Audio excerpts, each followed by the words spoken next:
Hi, everyone, and welcome back to the Design and Dementia podcast. I'm Dr. Joanna Sun, and this is a short podcast where we sit with fresh research and ask what it actually means for the people we care for living with dementia and the buildings we're designed for them. I'm your host, and this week we're heading to Turkey. So there hasn't been any strong new papers recently, so I've kind of stretched the window to about 90 days this time, 3 months, and I'm really glad I did because this one is quietly excellent. So this one has implications on culture and for home, hospitals, and care homes as well. So this paper I'm talking about was published in the Journal of Aging and Environment in May 2026. It's not, like I said, it's not super recent, but still within this year. It's a qualitative study grounded in the field observations at three dementia, they call it dementia care centers in Turkey. Plus, it had some semi-structured interviews with healthcare professionals as well.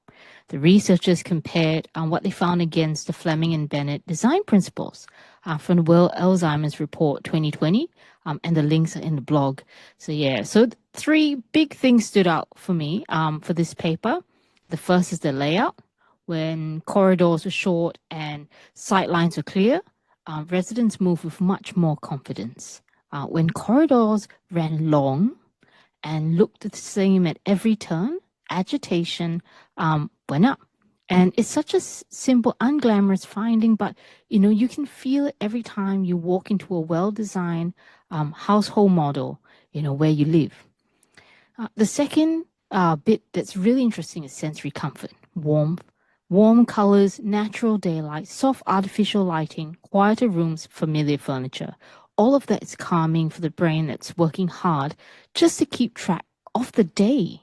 So harsh lighting and clinical materials do the opposite. They put the nervous system on edge, and staff basically spend a day trying to catch up and helping everybody out. The third, again, no surprises here. We've talked about this a lot. Small social spaces. They beat the big lounges every time.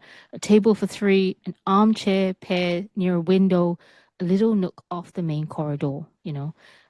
Big communal rooms sound efficient, but for someone living with dementia, they can be, we know it's overwhelming. So the staff in this study kept saying the same thing. Essentially, break the room into smaller spaces.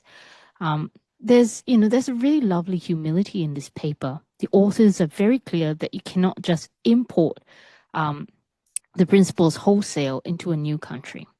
Local culture, climate, and family expectations shape what a therapeutic environment looks like. And that matters for every country, especially in culturally diverse countries and also for First Nations aged care.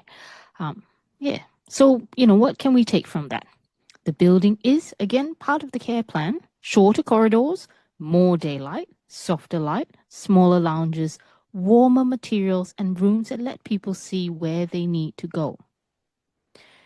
None of that is expensive. Most of it is a rethink, not rebuild. So, yeah. And that's it for this episode. If you're looking after someone living with dementia at home or work, take a slow walk through the space today and ask what the room is doing for them.